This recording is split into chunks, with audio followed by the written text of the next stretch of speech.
ovo je moj dom, ovo je sad moja zemlja i ja uvek kažem imam 2 kuće, ali ova kuća mi je mnogo draža nego ona u Srbiji.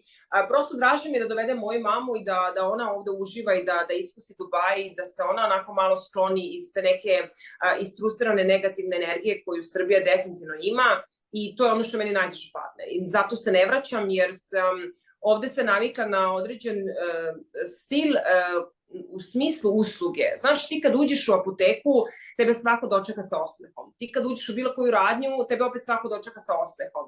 Da li je taj osmeh deo treninga ili nije, je nebitan. Ali si ti, prva stvar, ispoštovan kao mušterija sa dobar dan, da li mogu da vam pomognem, i uvek imate osmeh. Kada odlazite iz radnje, opet vam neko kaže doviđenja, imajte lep dan, i to je nešto što je nam ovde normalno. A ja kad odem u Srbiju, ja kad kažem dobar dan, kako ste, mene ljudi kad pogledaju s onim očima iz sezona šta hoćeš, meni se želi da se prevrne.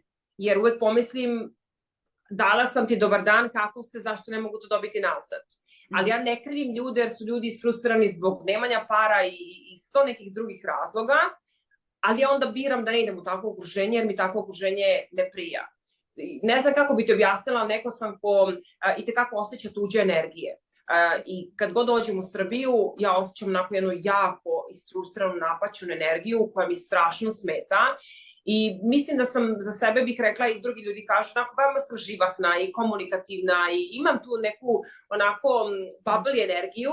Ja sad kad s tom mojom energijom odem tamo, mene oni, znaš, koliko mi je teško da ostane na svoju energiju u takvom okušenju. Jako mi je teško. Mislim, uključujući moju mamu. Ja se sećam, jedno smo mi bile u radnji, ja sam kupila nešto, zahvala se ženi, rekla hvala vam puno, želim vam lep dan. Meni moja mama kaže, zašto to govoriš, mi to ovde ne govorimo. Pa ja kažem, dobro, vi ne govorite, ali ja hoću, čemu je problem?